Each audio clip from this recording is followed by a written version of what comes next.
And down in the deep. Oh, that's showing too much of my belly. We're doing some treats for Grummy Boy. Buddy. Treats for Grummy. Can people hear me? Hubie Halloween? Hubie Halloween? Are we talking Hubes? Are we talking Hubes? Ugh. This is too low on my belly, this angle. We got some Hubies in chat. Guess what? This mic's not working. Why? Because YouTube. Yeah. Who knows? Oh, good. So, yeah, I had said to use my Yeti mic, but YouTube was like, no, I don't want to. I don't want to recognize it. Okay, well, thanks. Where'd I just come from? A bath. I had worked out and then I just got in the bath. I mean, I don't know why that needs to be said, but that's the truth. That's what happened. I got something to lean on today, a little baseball bat. It's no cane like I had during the Kickstarter. My Phantom of the Opera cane. Buddy, why are you... Gremmy's right here, but he's like acting coy. What are you doing, bud? Here, some treats. Do you want to hear it, buddy? Yeah, crunch them here. He's not in his bed though. He's like wandering around, and he kind of seems like Are you annoyed at me? Here you go, bud. Here, can I show you to everybody? Can everybody just see you? Hold on. Can we get some Grim Dog action? Buddy. Here. Oops, sorry. Yeah, it's a Grim Dog. Can you say hi, buddy? Oh, thank you, bud. That was so sweet. He actually did say hi when I asked him to. I'm not a crazy cat person. Nice thing about today is at least chat is working in my YouTube window. I don't know what's going on with this. What are we doing with this hair? Good boy. Chat's working. I got my Pumpkinhead sweats on. I got my Tarman shirt, my Halloween hat. So yeah, I think it's going to be a pretty good Friday. So how's everybody doing? I can't believe it's been another week. You know, oh wait, Arcadis, were you going to send me a cane? I got a P.O. box. Can you write me again? I literally got a P.O. box this week. So can you write me? Andrew at andrewbowserdirector.com. Who would I rather party with? Paul Newman or Robert Redford? I actually have a great answer for that. I once worked in Boston for a while, for like 7 or 8 months. And I was alone, didn't really have any friends, wasn't with anyone at the time. And I was wandering around the North End in Boston around Christmas, very lonely. And I looked in a window of a restaurant. And deep at the back of the restaurant was Paul Newman and his entire family and like grandkids. And I sat there looking at him through the snow and the glass in this deep Italian restaurant. And I was like, man, I wish I was sitting at that table with Paul Newman and his family right now. You ever have just weird fucking fantasies? Like, well, what if he did look up and just say, hey, come here, come in. And then one of the servers walked outside. Sir, are you looking for a party to have dinner with? And I just come in and I sit down with Paul Newman and his family for Christmas dinner. What a world it would be. Craft and Bubbles, thank you. Hubie Halloween and a Hubie good night. Home Alone. Yeah, I was very confused by that comment. It's like the end of Halloween. What? Hey, Kevin McAllister in a Halloween sequel. Not a problem. Not a problem. Thank you, Arcadis. Yeah, send me an email. QAB Andy, man, GoFundMe isn't looking good. What's getting cut? I told everyone last week, the GoFundMe is not the make or break for whether or not we can continue to shoot during COVID. There's a lot going on behind the scenes that unfortunately I can't share. There's so many ups and downs to this thing. And I want to try to maintain transparency. But like I said, I can't tell everyone here why the actors' contracts are taking so long. That'd be unprofessional.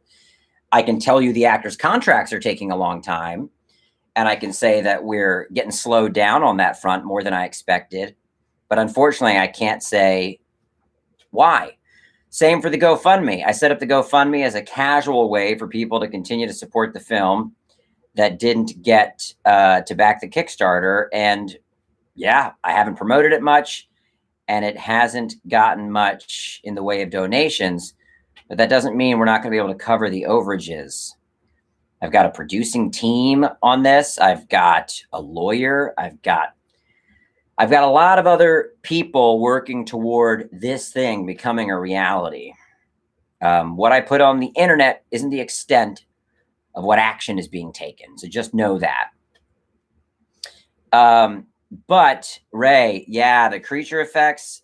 I mean, I think I said this last week, but as I struggle with the, ups and downs of production, getting those little injections from Creature Kid of progress keep me lit up. Yes, QAB Andy, man, you can ask questions. And I think I have answered the questions. I don't think I'm avoiding answering a question from a backer. Would you agree? Only Stan's sketch. Thank you. Thank you. Those puppets are looking absolutely amazing. Thank you, Marty. Oh, what's your question? Who am I ignoring? What was your question that I'm ignoring? Can you ask it again? I get this when you're in chat. Like, I join TikTok lives often, and I'll ask the same question like 10 times, and it feels like the person's ignoring you. They're not. It's really hard to see the question, get the answer generated, answer, stay on track with your thoughts, and then not miss 5 questions in the meantime. So go easy on me. But Mike, what's your question? I missed it. Oh, why did I ignore your Instagram message? Well, let's grab my phone and let's see if I ignored an Instagram message. You do know, and this is also good to understand, if you're not also followed by the person you're messaging, it goes into this message bin that might as well just be like hellscape. I mean, I don't even know how to get to my Facebook messages that are from people that I don't also follow. It's a weird, I get why they have it set up that way, but at the same time,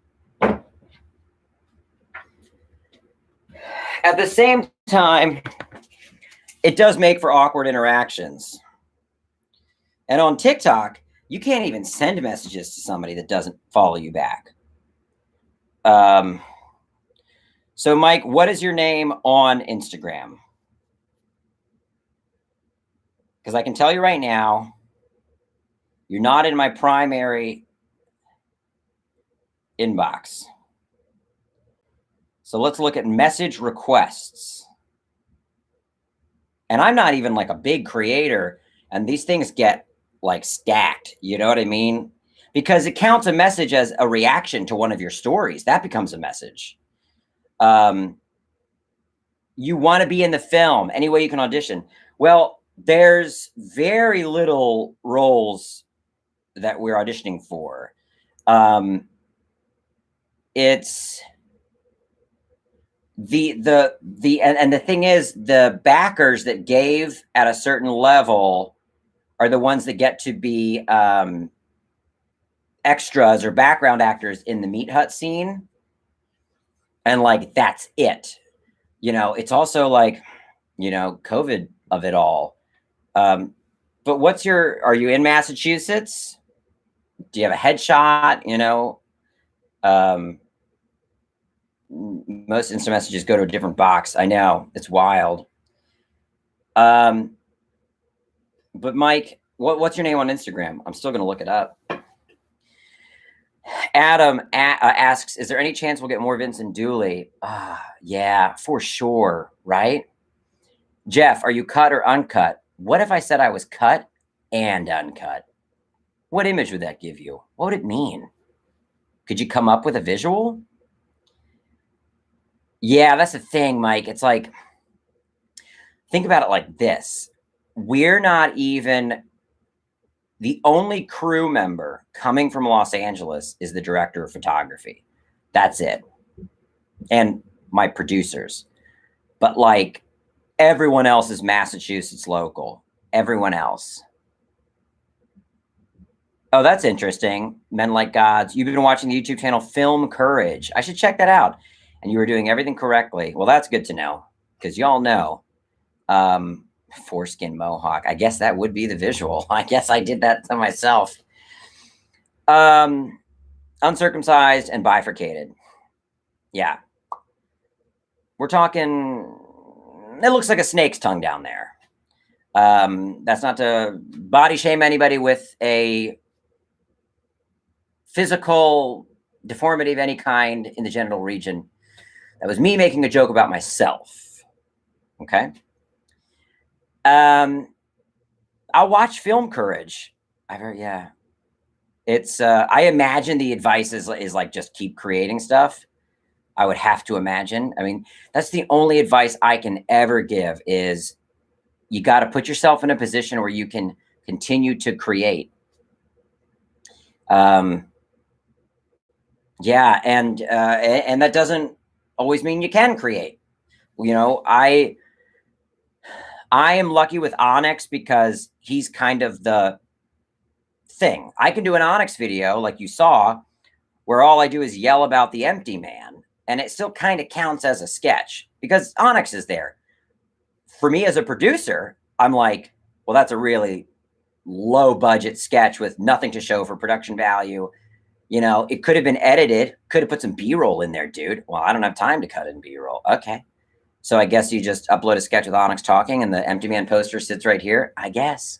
But it's still, you know, it's still creating. It still exercises those muscles. But I know it's hard to continue to create without resource. That's why I taught myself to edit early on. That's why I shoot a lot of stuff that's found footage or video, experimental, yada, yada, yada, yada, yada. I look like Stephen King during the 1970s. I tell you what, the longer my hair gets, and make no mistake, on top, it's thinning. It's not bald. It's not full. Like, all I have is this. You know, like the weird guy in the I Think You Should Leave sketch about the focus group. I'm not quite him, but that's my future. But on top, I'd probably say it's Nicholson. It's not even Nicholson. It's not even young Nicholson. It's like, it's Shining Nicholson. It's probably Shining Nicholson.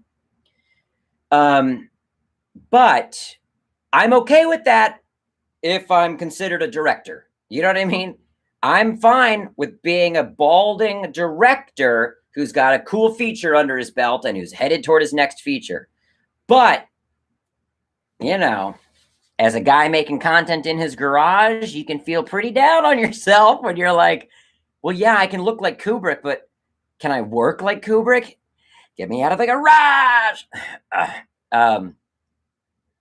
I love, hey man, I'll gladly look like that. There was a good question in here. Yeah, I'll be shaving for the movie because it's a lot easier to wear wigs without having any hair on top. Oh, someone said, how do you combat writer's block and procrastination? I don't want to jinx anything, but I don't often have writer's block because what I tend to do is, or well, maybe this is an answer. If I'm blocked on a certain idea, I just fucking say fuck it. Go to an idea that doesn't feel blocked. That's how I combat it. I guess that's also how you'd say you combat procrastination. During the Onyx script writing process, there was no choice to pivot. You know, if I got blocked during the Onyx script, I couldn't jump to another idea because it needed to be written before I launched the Kickstarter because I wanted to know exactly what movie I was asking people to get behind. But I didn't get writer's block on the Onyx screenplay. Knock on wood. I mean, I guess I don't have to say knock on wood because the screenplay's finished. But there was something about that alchemy of finally crossing the streams and putting Onyx's voice into a horror comedy, which is all I consume and all I love, that really like made the doors open. I didn't get writer's block during Onyx. And man, I came down and I wrote every night. My schedule's right here, 3 pages a day. Ooh, and I got ahead of my pages. I got 5 pages a day, 6 pages a day. It just was great. I was in the pocket. You don't always feel like that. And I know that's a luxury. So yes, Ken, I would say have a couple projects in the hopper. If you're writing something and you're like, God, I don't know what to do next. Fuck.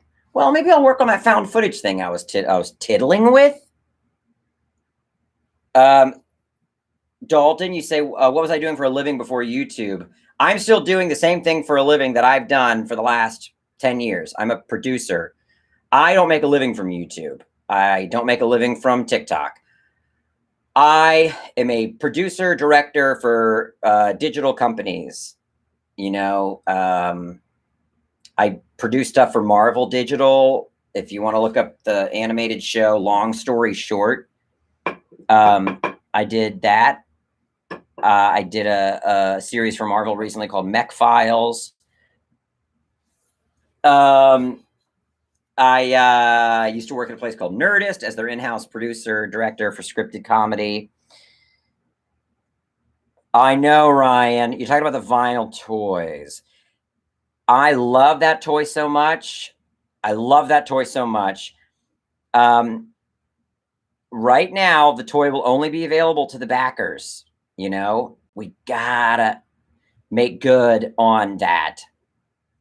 But of course, seeing it makes you want to make it available to everyone and sell it. It's such a cool looking toy. So I don't know. I also, something new for me throughout this entire process has been, what will people care about? Will Kickstarter backers care if I start selling that toy and it's cheaper than what they had to back the film at in order to receive the toy? I don't want to make anyone upset. But I could also see the backers being like, dude, it's okay. We got that toy and we also got like 900 other things and we got to like Zoom on the set. You know what I mean? Like, you will literally just be buying the toy. So I guess that would probably be okay. I don't know. What does a producer do? A producer does many different things in many different contexts. Yeah, Gio, that's what I was going to say. Maybe you change it up slightly. But the problem is you change up the design of the toy, and that costs money. Then you got to get it 3D designed after the illustration's designed. Yeah, that costs money. Then you got to get the prototype made. Yeah, that costs money. And then you got to get the run of toys produced. So it then all of a sudden becomes cost prohibitive to do a new toy. Even if it's slightly tweaked, they still consider that a completely new design and it's a completely new prototype. So you're charged as if you're making a new toy from scratch. Sign the backers toys. Well, that's very true, Doug. That's a good call. That is a way to make it different. A producer. Okay, let me just talk about the show Long Story Short that that I did for Marvel. I think we've done like 6 episodes or something like that. I'm the producer. So I oversee the creative entirely. I get word from Marvel. They say, we'd like to do an episode on Deadpool, specifically the story of King of the Monsters, which is happening right now in the comics. I get a beat sheet from them that says, this is what we want the script to cover. I hire the writer. They write that script. I give them notes. They send it back to me. I give them more notes. They send it back to me. Any other notes, I take care of myself at that point. I send that script to Marvel. I get their notes. I send them back to the writer. If they're big notes, if they're small notes, I do the rewrite myself. Send it back to Marvel. Once that's approved, I sit down and I record the voiceover and all the character voices for the entire episode. And I edit it together myself. This is a lot more than most producers would do. but it's because this is what I have built myself into, as somebody that edits, somebody that writes, somebody that's a creative oversight from soup to nuts. So I sit down once the script is approved and I make that entire edit just with audio, right? While I'm doing that, the character designers are coming up with the character designs. That is then sent to Marvel for approval. His glove should be a little less red. Get it back to the character designer, back to Marvel. That happens 2 or 3 times as well. Once the character designs are approved, I cut those into my timeline and I make an animatic.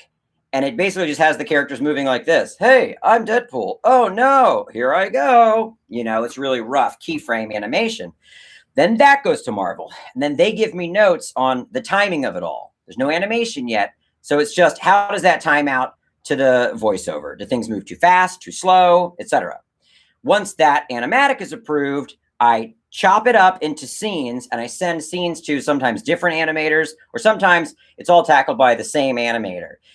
And then I wait for the animators. And usually while I'm waiting on the animators, I start on the next episode, getting the script approved, getting the outline done, the little animatic, all of that. So once the animation is in, I give notes back to the animator. I give notes back to the animator. Then it goes to Marvel. I'm like the stopgap between company and the individual creators that are involved. So I make sure the thing is in a certain shape before it's even seen by the higher ups. And then once it goes to them, hopefully there's few notes. Once the animation is approved, that's when I get voiceover actors to do the voices legit. That's when I get a sound designer to do the sound design legit. And that's when I get a musician to score the thing legit. And then I give notes to each of those people until I feel like it's in good enough shape to send off to Marvel and say, this is my final, but what do you think? And there's always some little fixes at the very end that are normally things I can take care of as an editor. They might want a line swapped out. So I get the voiceover artist to just give me a new line of dialogue and I cut it in myself. I don't go back to the sound designer, right? And then that's what's in my beard. And then that's what I do on that show. And that's pretty much what I do on any project that I'm on as a producer. Gerard Way, I only had one connection to him, and they said they didn't think Gerard would be interested in putting his name on something. Here's something interesting to know. A lot of people out here have deals, overall deals, with different entities. And this is a little demystifying. It removes the romance, but if I write a creator who has an overall deal with Netflix, I don't know if Gerard Way has an overall deal with Netflix. I don't know what his specific deal is with Netflix. But a lot of people, like take Ryan Murphy, for example. His deal with Netflix is nearly exclusive, but it's not entirely exclusive. He's still allowed to create for FX if he's creating shows underneath pre-existing banners prior to his Netflix deal. There was a whole article about this because they announced, like 6 new Ryan Murphy shows for FX. And everybody was like, I thought he was exclusive to Netflix. No, he can only create new shows for Netflix. But the loophole is the American blank story counts as a banner that existed prior to his Netflix deal. So as long as he says, well, this show is an American love story, then that's a go. Well, this FX show is an American sports story. Well, it's a go. So if I were to reach out to Ryan Murphy and say, would you put your name on my Onyx film as an executive producer to help lift the profile of it, shift the pedigree to be a little bigger deal in the marketplace? The response would be, he cannot put his name on anything outside of Netflix. That could be the same for Gerard Way. That could be the same for Lee Wanell, who has a deal at Blumhouse and Universal. Think about these people and where most of their work exists. That's most likely because they have an overall deal. That means they can't slap their name on any Yahoo's project. So then asking them to take it to Netflix, that's a giant conversation. You got to start back at square one. Then they need to have approved the script. Then that creator needed to have developed it with me. And then they need to feel confident taking it in and making it one of their Netflix projects. And they've already got a slate. I mean, look at how much Ryan Murphy's putting out. Look at how many projects Lee Wanell is working on. So it's not as simple as this feels like something that would fit Kevin Smith, or I think so-and-so would be interested. Everybody's got deals. Everybody's got deals. And they're deals that open things up for them, but they also close a lot of other avenues down. But that's why those deals are so lucrative. That's why the Netflix deal with Ryan Murphy was as high cost as it was, because it does mean he's limited. It means he's got to stay kicking on Netflix for a while. Mike Flanagan, you know, what does his Netflix deal look like? Could he slap his name on Onyx the Fortuitous? I don't know. Depends. Most likely not. Adam asks, are there any seasons of AHS that you enjoyed? I have never watched AHS. I have never watched AHS. Oh, yeah. Claudio, great idea. I want him involved in the music. I want him to be in the music video for the theme song. I haven't reached out to him in any other capacity. You know, you also don't want to push people that are already doing a lot for you. Because there's like a favor bridge, right? Think of it like this. Every time you run across to this person for a favor and you run back, you're traversing the favor bridge. And not just in LA, in life, the more you traverse back and forth that favor bridge, it gets thinner, right? Now we're at the back of the baseball bat. Think about how long I've been in LA and how many favors I've asked from almost everyone in my sphere. Think about how thin my fucking favor bridge is, dude. I mean, think about how thin my favor bridge is with, there's few people where that favor bridge doesn't thin out over time. My friend Olivia, maybe the favor bridge will never get thinner.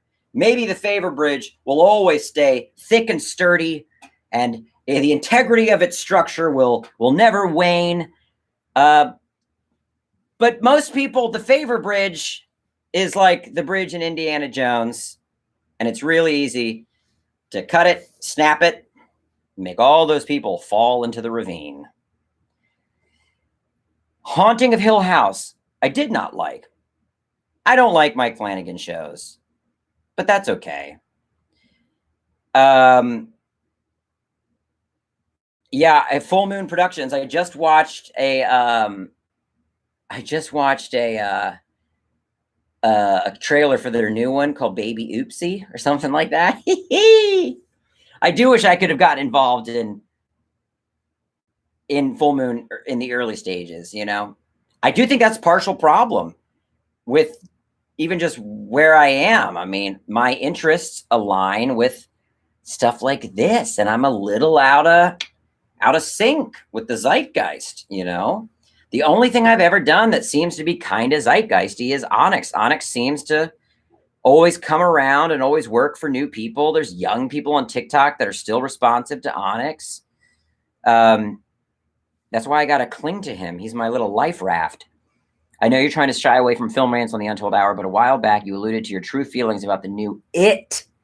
Oh, okay. Well, I'm wondering why I shied away from it, because I actually thought It Chapter 1 had some okay things slapping for it. But here's a fundamental problem I have with it. Like, fundamentally, the new Pet Sematary, it should not have been the daughter that died. And I've explained that, right? Because you're left with an inactive character by having the younger boy. Now he's just dead weight, no pun intended. But it's like in Family Ties when they gave her a baby, and the writers were like, fuck, dude. Every fucking scene, someone's got to put the baby over here, or go to get the baby from upstairs, or put the baby down for a nap. So the next season, they made him 5 years old. You can't do anything with the baby unless he's possessed and back from the dead. Well, now you got a movie. And now the daughter that's in the middle is an active character as well, being hurt by the fact that her baby brother is a possessed evil entity. She can engage in the story. But by making her the one that died, you don't gain anything. A, we've seen the trope of the evil little girl far more than we've seen the trope of the little baby boy, I think. And secondly, you've got a baby there that's just like, huh? Can't do shit. So you're removing a character. So fundamentally, what I think was wrong with It Chapter 1 was the fact that they put it in the 80s. You have kids who know Freddy Krueger. They even reference Freddy Krueger. So it's no longer this evil entity breaking into the safety and the kind of, I guess, lie of the 1950s, that there was something harmonious about it and there was something true in the idea of the nuclear family. You said it in the 80s, and all of a sudden, these are kids that want to find Freddy Krueger. They've seen fucked up stuff. Movies exist on a much larger scale, especially when it comes to genre. So you move it to the 80s, and I think you fundamentally fucked with, it's the same with the Child's Play remake, dude. You make him a robot, I'm out, dude. That's fundamental. There are certain things that are fundamental to why these stories work. You can't just change certain elements and expect it to still run on all cylinders. They're fundamental. They're fundamental. I've gotten notes on the Onyx script, and some of the notes have been things that fundamentally take the engine out. The notes are like, what if you did this? Hold on a second. What if we just took this engine out and set it down here? That's the movie. No, now the car doesn't run. So It Chapter 1, outside of my fundamental problems, I still think succeeded on more levels than I expected it to, right? It Chapter 2 said, fuck all that. It Chapter 2, I love comedy. Clearly, the shit I do is predominantly comedic, more than horrific. But when it comes to making a horror film, you have to allow for the horror to breathe. You can't let the comedy smother the horror. If there's too much levity, if there's too many jokes, it's going to smother that little spark. You ever watch Survivor? You ever talk about, you ever see how when they get to the end and there's got to be a fire making challenge, and you ever see people smother their fire because they put too much of the fucking straw shit on top? That's comedy, right? That's comedy in a horror film. You've got to have less of that kindling, in the sense that the kindling can smother the fire. Hold on. My metaphor is not tracking.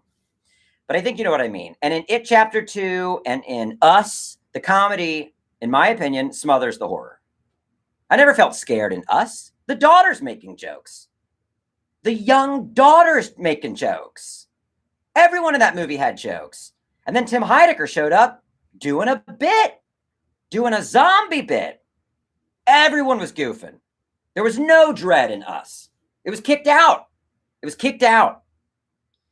It was kicked out. School of Rock and Roll. Ooh, you hit a nerve. Hey, QAB Andy, man, I don't want to forget about your question because that's a good... Well, let me answer yours real quick. No, I don't think most audiences notice this. But sometimes I think they do, but they just don't necessarily take the time to find the language for it. I know a lot of people that hate It Chapter 2, but they'll just be like, I didn't like it as much. Why? It felt fucking dumb. You know why it felt dumb? Because it undercut itself too frequently. So you never got the fucking tension. It was fucking releasing the tension every fucking moment. There was a music cue of just call me angel, I'm a morning angel, when we're supposed to be fucking scared. That would happen in Scary Movie. You have to keep it on the rails. It can't push into parody. The best way to look at horror comedy, if you want it to still be horrific and just have some levity, is look at your scene and say, would this exist in a parody? Well, if it would exist in a parody, then it doesn't belong in It Chapter 2. The question of the marvelization of comedy. Oh, god damn. Fucking love that question. Because I don't believe Marvel movies have any unique sense of humor. I think somebody said this week, and I was like, fuck, you might be right. The sense of humor they have is Tony Stark put into every single character. Tony Stark is the guy that undercuts things. He's the guy that says, yeah, no big deal. I guess we'll just blow ourselves up. Cool. Sounds fun. Let's do it. That's Tony Stark. But that's the sense of humor every character in Marvel movies have. If something's funny, it's because they're undercutting the circumstance, the stakes. I can't stand it, dude. I feel like I'm being buried alive when I watch those movies if I'm actually looking for comedy.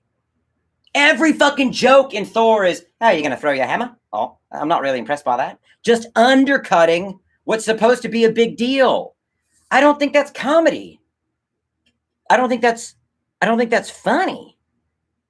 I don't think that's a joke. Undercutting everything. I made a rule for myself. In the Onyx script, I would never have something serious happen and cut to Onyx going like, so that just happened. So are we all going to be zombies now or what? He reacts to things seriously. When he sees Angelique stabbed, he's fucking shitting himself. The way he can say he's shitting himself can be funny, but you can't undercut the severity of what he just saw. And that's all they do in Marvel movies. Jesus Christ. Watch a Marvel movie and just think that. Think, is every joke just somebody sidestepping or undercutting circumstance and stakes? And I guarantee you, it's every fucking joke. Am I exaggerating? Yes. But that's also just the joke in a lot of things.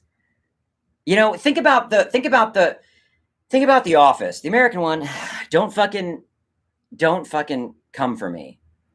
How many jokes are just about contradiction? No, I got here on time today. I've been at my desk since 9 a.m. Cut to 9:30 and he's screeching into the parking lot. He wasn't at his desk on time. He's lying. So that's not a joke. That's just contradiction. I mean, I can't stand when stuff doesn't actually have jokes. We need jakes. We need jotes. And if you don't have jotes and jakes, what are you doing? I'm not obsessed with her at all. Cut to, he's staring at her through the slats on the shades. He is obsessed with her. Yeah, I know. Oh, god damn. Woo! Anyway. You know, Benjamin, I didn't watch you're talking about the Muppets show that was like mockumentary style. I didn't watch it, but I'm thinking I should try. Never watched Beasts of No Nation, but I don't know why. Man, why don't we talk about Freddy versus Jason? See, Party Down. I think that's a great example of a show with jokes. I think that's a great show with jokes. Haven't watched Grabbers, even though I know some people. Is Grabbers what I'm thinking of? I think I know some people that are in it. Hold on. I think. You know, I started watching. Oh, no. Grabbers, I don't know. Oh, it's the Irish thing. That's the other thing. When it comes to horror comedy, that's almost always the joke. Just undercutting severity. Okay. Well, that's not funny to me. Benjamin, I want to talk about Freddy versus Jason because I'm reading the book about the making of, but I established this last week. I hate the movie Freddy versus Jason. And so I'm going to be an asshole if I talk about it. Recent comedy movies I really like. I don't know. Yeah, so Ray, okay. I have not watched the new season of Slasher, but I did start season 1 of Slasher a while ago, and I gave up on it, but I don't know why. I haven't watched Wellington Paranormal. I got a little nervous that it would be that same sense of humor. That's why I can't watch What We Do in the Shadows. Every joke is just like, they're bad vampires. Which way do they go on the escalator? Hey, boy, fuck. I can't do it. It literally makes me feel like I'm being wrapped in plastic wrap when I watch comedy like that. Not a big anti-humor guy. I'm a little bit of a boomer when it comes to anti-humor. Some of it gets me.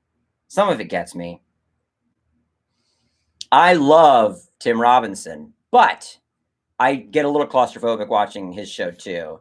Just because every sketch kind of runs on the same idea. What if someone in the scenario took it very seriously? What if someone in this scenario fixated on one element of this interaction and lost their shit over it? But I love his sketches that don't run on that. Like the sketch of the prank show where the guy's just having a breakdown and says, I don't want to be here. I don't want to do this. That is funny to me. Shaun of the Dead. This is the wild thing. I was never a big Shaun of the Dead fan, but I was a really big Hot Fuzz fan. So I don't know where I fall on Edgar Wright, because then I didn't love World's End. I didn't like Baby Driver at all. I don't know. I don't know. I don't know. I don't know. So the book I'm reading is about the drama that led up to the making of Freddy versus Jason. And they go through every screenplay iteration. I say I like Spaced, though. Right. I liked Spaced. Yeah.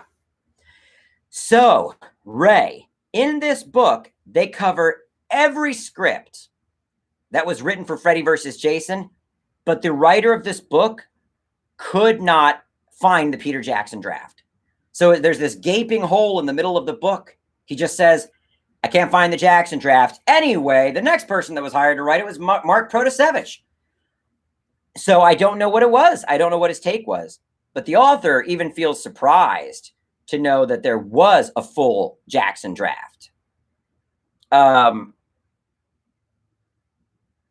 Gavin, I feel like Sapphire's candle that she got me is part of like what led to the Kickstarter being successful, because it got me, it was a remove all obstacles candle, and it just like got me in the zone. Every day I just came down here and I was like, we're fucking doing it. Okay.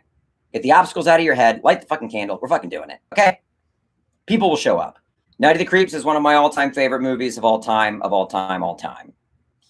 So I actually don't disagree with you. What's Peter Jackson's best movie and why is it Dead Alive? I don't disagree. I do not disagree.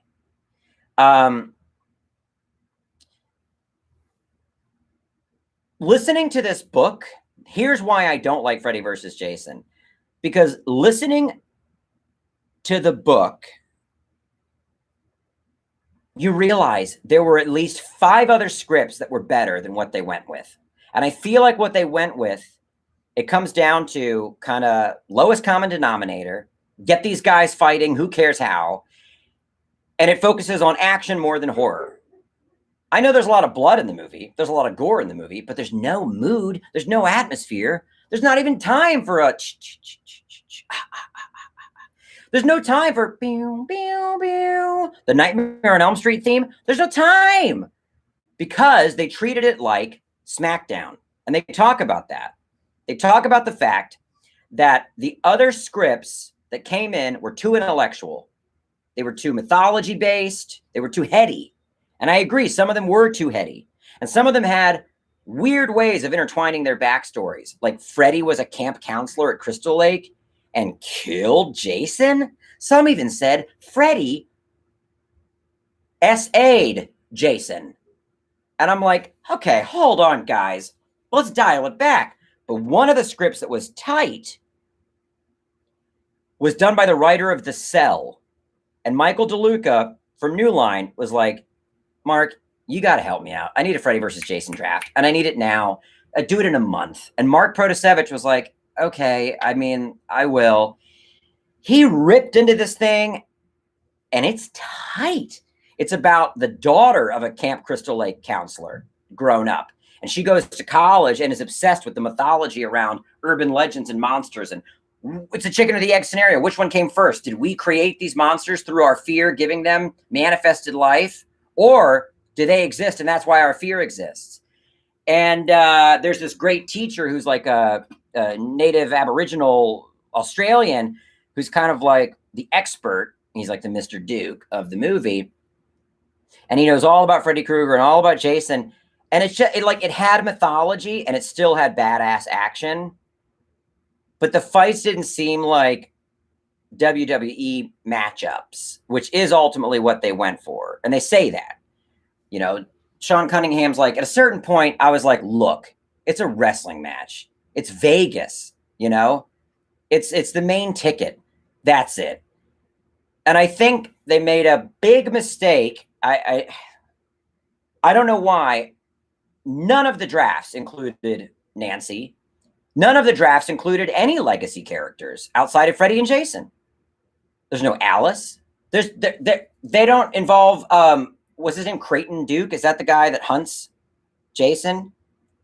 From Jason Goes to Hell. Not that I like Jason Goes to Hell, but why didn't they involve some legacy characters? Why didn't they have Freddy wanting to kill his original final girl, and we find out that Nancy was also a camp counselor at Crystal Lake, and Jason wants her first? I mean, whatever.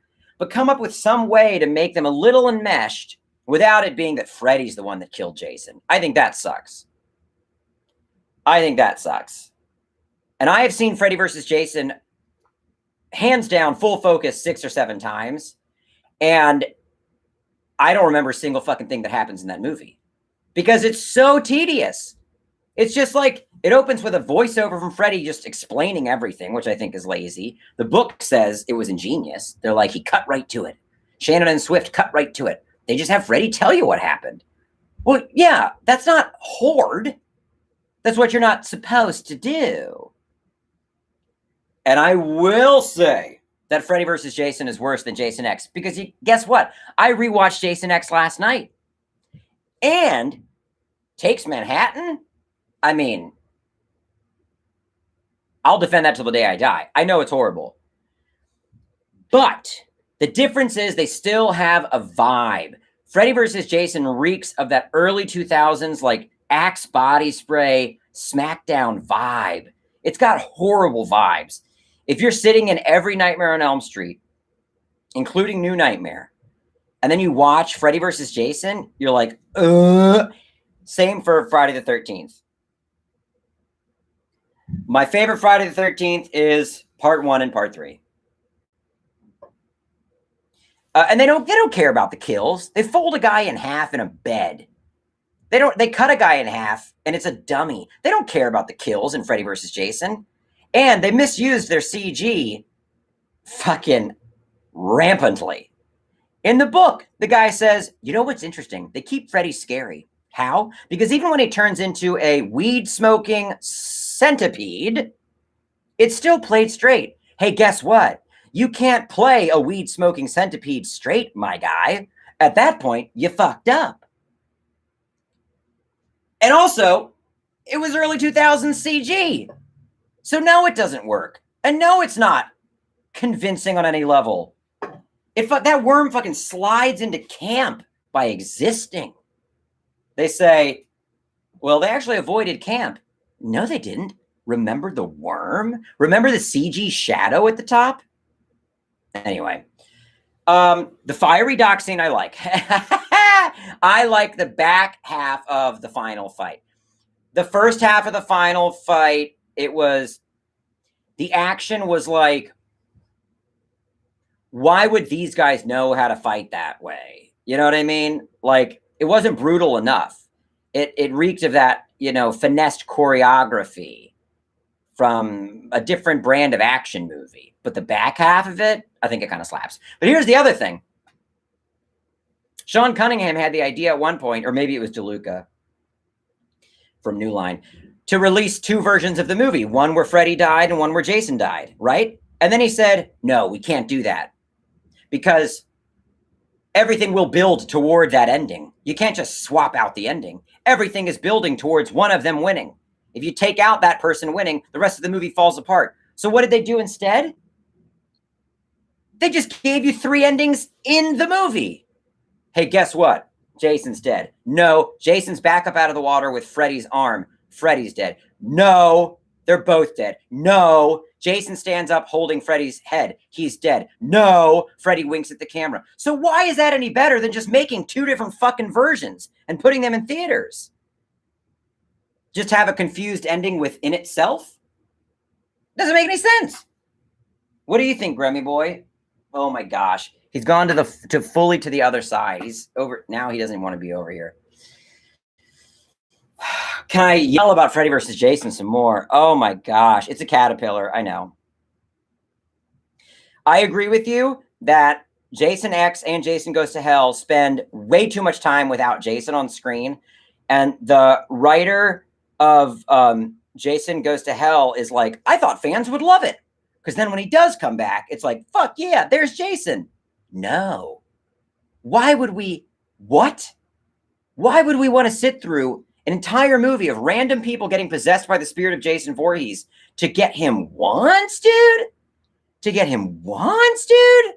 Also, a lot of the Freddy versus Jason drafts involved a cult called the Fred Heads, and I actually liked that approach. The studio's problem with it was that it took the focus off of Freddy because you had this human villain. This guy's name was like, I don't know, Krotos or something, Karis.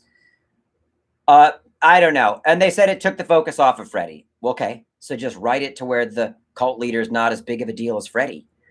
I think the idea of kids that are burning themselves to look like Freddy and wearing red and green sweaters and like praying and doing rituals to have him visit them in their dreams is tight.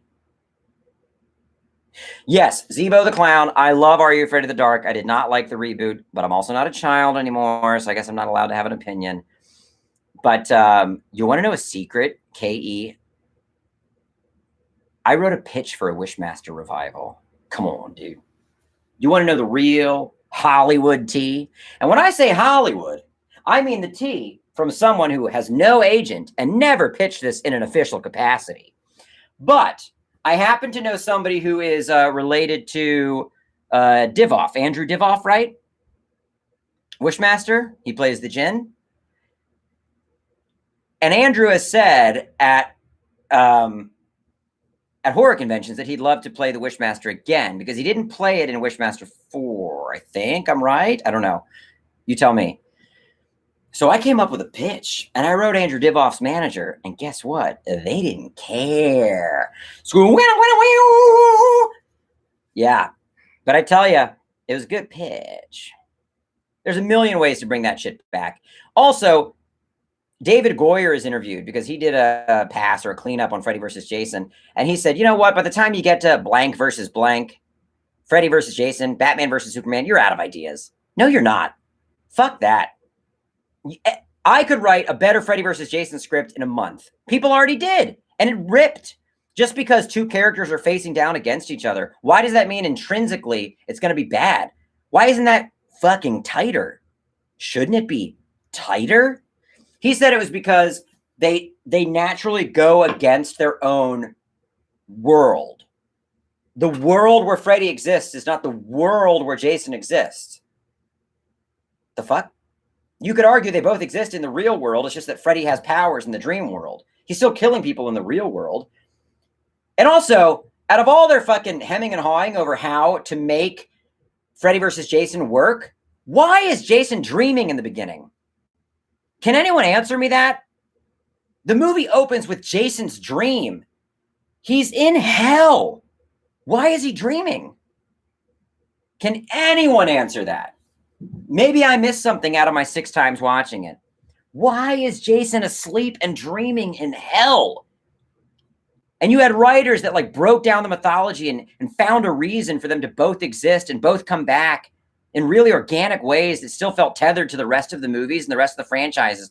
And then Shannon and Swift were like, we open on Jason's dream, okay? I don't know why he's asleep. He's in hell. But Freddy's in his dream, okay? Okay. So why is Jason dreaming? That's the question. That's the only question there is. Okay, so you would say it wasn't a dream, it was hell. And for him, hell is Crystal Lake. What do you mean Jason is in torpor? You have to break that down for me. A Flatliners remake would be tight. They already did it. I didn't watch it, but I just sounded like Beetlejuice. I didn't watch it, but okay, Ken, God bless you, but what do you mean? Somehow you're saying you're answering my question, but I feel like I'm getting trolled. Your answer to my question is Jason is in torpor because he is a Draeger. What do you mean? I don't know what it means, and that is probably because I am not educated on this. Okay, torpor is an inactive state that supernatural beings go into. Is that explained in the context of the film? Is that explained within the context of the film? Is that explained? Or do we open on Jason dreaming and receive no explanation? Is that what happens? That's my question. My question is, does the movie start with absolutely no explanation of why we're inside of Jason's head? And how can Freddy access Jason's mind, but not anyone else? So much so to where he needs Freddy to come back, make the people of Springwood fearful again so that he can ride Jason back into existence like a lightning rod. A Draeger is a Viking version of a zombie that knows what it is and likes it. Is any of that explained in the movie? Is any of that explained within Freddy versus Jason? I would argue that there are no context clues as to what kind of being Jason is, because the definition of what Jason is changes from movie to movie. I can't argue your take on it. I just do not believe that information is presented within Freddy versus Jason. And as viewers of Freddy versus Jason, we need the information for that narrative. From the top. From the top. I've gone on about Freddy versus Jason for too long, and I've offended Ken for too long because I knew you were a Freddy versus Jason fan last week, Ken, and I'm sorry. But I only got 4 or 5 minutes left. Should I just talk about Freddy versus Jason longer? But I tell you what this book does. It not only gives you an insight into... So that's the other thing, Bernard. Why can Jason just walk out of hell? Why can he walk out of hell? Why can he walk out of hell? Why can he walk out of hell? I'll say it again. Why can he walk out of hell? Anyway, so Nothing But Trouble is absolutely fantastic. I love it. I love it. But Jason, so my thing is, they don't need to explain it all. They just need to have made a different movie. You know what I mean? Maybe they left the door open. Maybe. Okay. I believe you. I believe you wrote an essay, and I believe you are more informed on this mythology than me. What I do not agree with is that matters when viewing Freddy versus Jason as a film. I don't think we can be expected to... That's not the mythology they're riding off in that movie. Like, I don't even think those... So wait, he's not in hell? So what happened to Jason Goes to Hell? Is the word torpor ever spoken in a Friday the 13th movie? Is the word Draeger ever spoken in a Friday the 13th movie? Maybe it is. I'm being honest. Maybe it is. If somebody said I could remake Last Action Hero, I would do it. Because A, I would do anything. But B, I think it'd be fun to make something that you know is going to be a bomb. It'd be fun to make something that you know is cursed. Just on the off chance that it's successful. Because then how baller would that be? You know? How fucking baller would that be? Oh, yeah, I did the Last Action Hero remake. The one that made $500 million. Anyway, okay. Well, if the Last Action Hero was remade today, it would be The Rock, but I don't think it should be The Rock. I don't think it should be The Rock. You know who would be good? Who's got a lot of charisma? Oh, confirmation on cast. No. I can't. I know. Yahya Mateen from Candyman. He feels like an action star from the 90s. And I wish you could make... Oh, Idris Elba. Yeah. That's a good call.